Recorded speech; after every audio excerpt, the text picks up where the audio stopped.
Elon Musk has unfortunately done it again.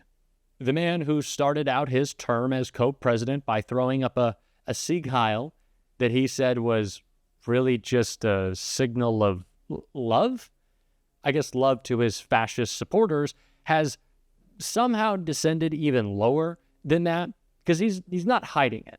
He wasn't hiding it then. Sure, Republicans tried to cover it up, but he's making it incredibly obvious because Elon has decided that he's going to start posting positive things about Hitler.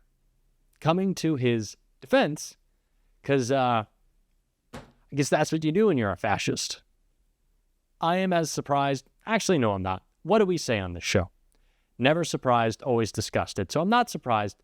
I am pretty disgusted, and we are going to get into it all. But before we do, if I could quickly ask you to leave a like on this video, and if you haven't already, and you enjoy our channel, to hit that subscribe button. It really does go a long way, and it means a lot to me.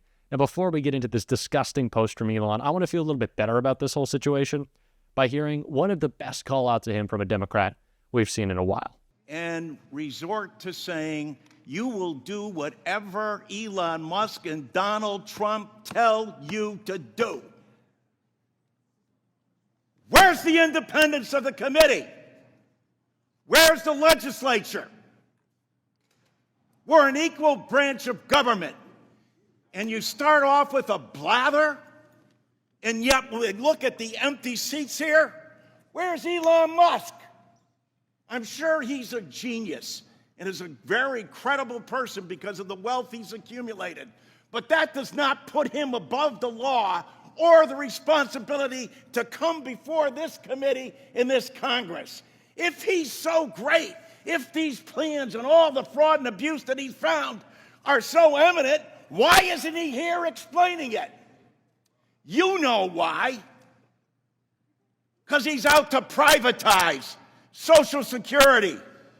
He's been on television the last couple of days talking exactly about Social Security, Medicare, and Medicaid, and what he intends to do. Privatize it. The American people, some of them may have been born at night, but not last night. People are aware of this. Every single one of your districts, all the money that comes in monthly, and you have not done, you as a Congress, have not done anything in more than 54 years. And now you have someone coming in to privatize a system, something you have longed to do going back to 1982, because Elon Musk thinks that this is the best thing to do. President Trump has called Social Security a scam. Elon Musk, as Mr. Neal said, called it a Ponzi scheme. Ask that of the people in your district. Ask that, Mr. Smith, of the more than 198,000 people in your district who rely on Social Security, and you won't even let the person who's planning to privatize it, who's telling the big lie in front of everyone, in bold as he possibly can, saying, this is what we're going to do. The Congress is in our back pocket. We don't even have to come before them and testify because we control the House, we control the Senate, and we control the presidency. And it's the tyranny of the executive. It's why these resolutions were first adopted back in 1789, because the founding fathers knew that the executive branch does not have total authority over the legislature unless you have a willing party that says, no, we're going to do exactly what you tell us to do, Mr. Musk and Mr. President. It doesn't matter to our constituents. It doesn't matter how much money they are not going to receive. We're not even going to tell them the truth about what's going to happen to them.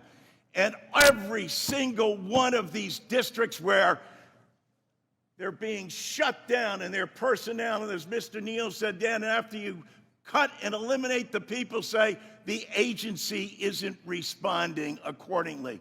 No other agency operates for under less than 1%. With that, they administer to over 70 million people. in the nation's #1 anti-poverty program for the elderly and children. Shame! Elon can post all he wants, but we know deep down he is scared. We know deep down he knows what he's doing is unpopular. And we know deep down that Elon is a very weak person. It's why he hides behind his phone. And also because he's a weirdo. And both of those things obviously came together. Oh, the thing that he retweeted. I cannot believe I have to read this article to you, but let's do it. Musk boosts claim that Hitler wasn't to blame for the Holocaust. Elon Musk has reposted a tweet suggesting that Adolf Hitler, Joseph Stalin, and Mao Zedong were not responsible for murdering millions of people. The post, amplified by Musk to his 219.6 million followers, blamed public sector workers for the atrocities carried out in the name of some of the most barbarous tyrants in modern history. It was unclear whether the Doge boss was seeking to defend the infamously ruthless leaders of Germany, China, and the Soviet Union, or seeking to encourage debate over the mass killings out in their names. The MAGA billionaire, I should say, shared a post on his X platform by an account with the username The Alice Smith that read, "Stalin, Mao, and Hitler didn't murder millions of people. Their public sector workers did." He reposted this. By highlighting a post blaming public sector workers and painting them in a negative light, Musk is likely to draw the ire of thousands of federal staffers his Department of Government Efficiency has targeted for job cuts and slashed budgets during the unrelenting purge of government departments since Donald Trump returned to the White House. What? I don't even know what to say to this anymore. I truly don't. He just stoops to new lows every single day. Is he trying to assert that this is what he's saying? Who Elon is going after right now is people who take calls at Social Security. So if there's a problem with your check or there's just any issue, he wants those people fired en masse. Is he suggesting that those people are responsible for millions of deaths? It's the opposite. The people who work at Social Security are responsible for keeping people alive and out of poverty.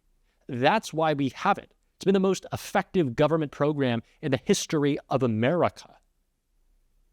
He is an evil, evil idiot with no empathy for the people who actually care about and serve this country, which is a point made by an incredible senator, Ruben Gallego, right here.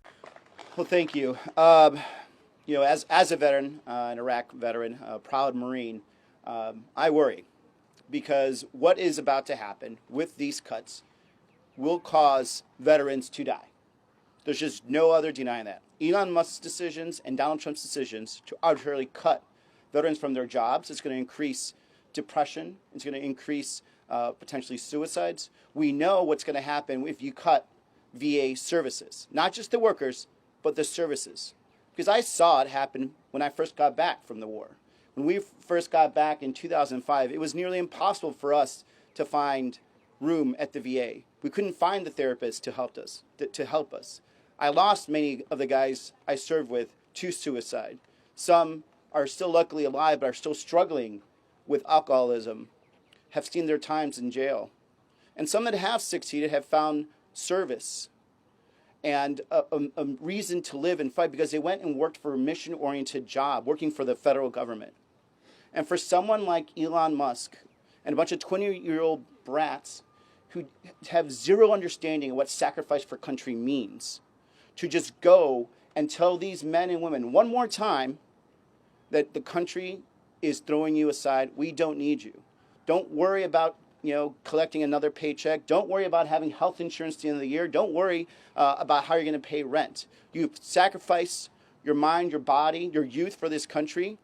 You came and worked for this country. And because this dude wants billions and billions of dollars, we're going to cut these men and women off. And it doesn't have to be that way. We can find efficiencies while still making sure we're saving the lives of veterans. We can find savings while at the same time making sure veterans have fulfilling and rich careers in serving their country. And we don't have to be assholes about it and firing them overnight just so we can find savings that it's not going to end up back in the VA. And for someone to say, oh, this is going to save $100 million, what was it, $180 million? That's not going to be a savings, because it's going to cost even more, because it's going to take longer to fix the problems. The longer a man or woman, a veteran, goes without PTSD treatment because they can't find the therapist, means it's going to take longer for them to get the help they need, that they're going to actually be able to go back and be functional and be a good member of society and work. The longer someone has to put off a surgery because you can't find the nurses or the doctors, it means that surgery is going to be more complicated, potentially more dangerous, and at the end, more expensive. And it doesn't have to be this way. The veterans cuts, the mass firing of veterans, is upsetting for a couple of different reasons, but it's also important in the context of something else. We hear so much from Republicans.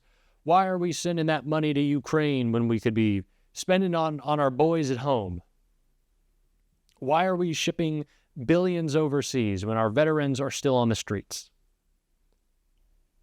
Well, you've cut off aid to Ukraine, and you're also firing millions of veterans. So which is it? Is it that we have to do one or the other? Because your thing now is, let's do neither. Nothing they say is true. They do not stand on principles. It's all a lie. It's all a shtick. And it's gross. And it is incredibly unpopular, as Jessica Tarloff pointed out right here. Et cetera, that the Democratic messaging actually has been going pretty well. So talking about they're trying to cut your health care while giving tax breaks to the rich. If you look at the latest Quinnipiac poll, there's over 50% disapproval of Trump himself, how he's handling the economy, how he's handling the federal workforce, how he's handling Ukraine and Russia, how he's handling trade with Mexico, how he's handling trade with Canada. So basically, he's underwater on everything. And a lot of that is due to the fact that Democrats are out there at town halls, like Jason Crow, for instance, held a town hall. He's a representative in Colorado. 1,300 people showed up to that. And there was tons of social feed that came out of that. And we know about the Republicans having town halls and then having to run away or asking questions like, what do you think of Doge? And expecting people to say something positive, and then they're screaming. This is a terrible agenda. Let's be real. It's our opportunity. It is our time to pounce on it and make that clear. We have this moment. Let's seize it. And that is what we're going to try to do every single day on this show. I promise you that. And if you want to support us, as always, you can hit that subscribe button, leave a like on this video, and if you stuck around to the end, drop a blue heart in the comments. Until next time, I'll see you soon, friends.